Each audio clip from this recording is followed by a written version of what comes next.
野猫牛呢落哪只？作用鼠啊行赢咯，做下係味道人熱啦。神豬比賽就這麼見見啦！來，見啦！佢見佢通過個人來看，神豬比賽一場當初產，唔過問題麼？反神豬嘅歷史結幾多100年呢？你總共有按政府嘅架車，我有問題咯。雖然按咗就有人反神豬，抗議咪見來見太上，唔過到日下，特別係有神豬文化，也即上老客家人有關係。到底做老客家人有乜嘅關係呢？做乜嘅還有人愛判神豬比賽呢？做得通報，然後做得樣板來看睇一件事情呢？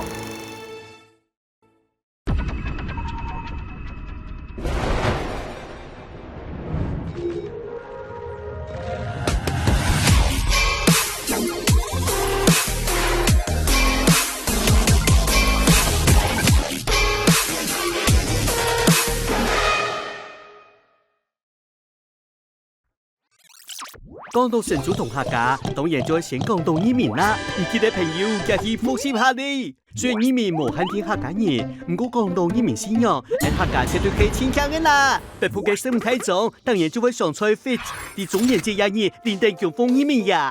今日嘅年班，佢唔出15年就連到100歲，連到嘅客家中都係千人歸盼，中的10年子啊！佢用來拜神嘅犧牲團，有冇啲人太白白嘅出場了？日本時代嘅文獻有記錄點，各處市及各村莊都是全部豬養，足以替代為上。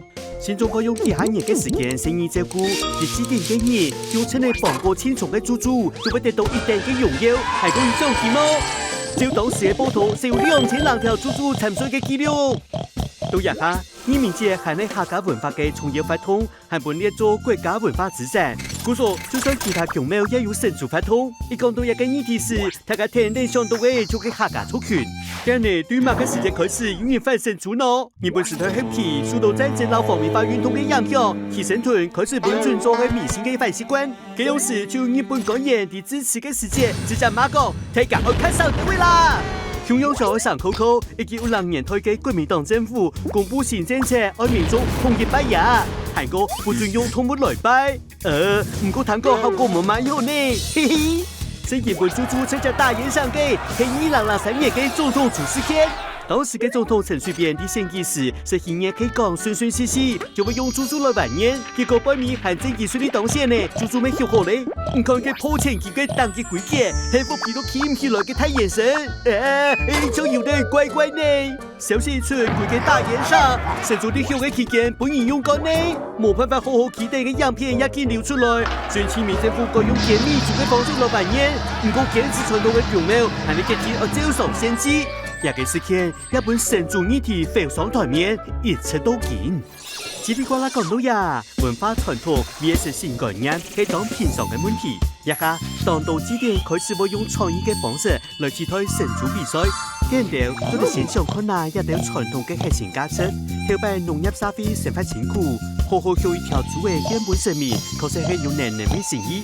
結果知識發通，客家人做得團結、教養共育、人氣精神，係移民之寶貴嘅價值，係客家當到內地千重視嘅高層。唔過到日下，一般人唔會自家養豬嘅，故所出現專門嘅胎養服務，叫做穩定將嘅豬嘅變做重要目標。當傳統搶傳到現實而不無神秘嘅世界，叫做顛倒模特嘅文化嘅本意。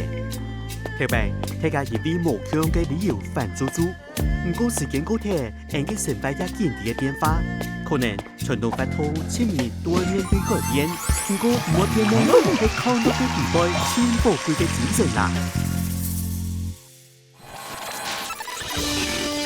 客戰，哈哈哈天，你真來了。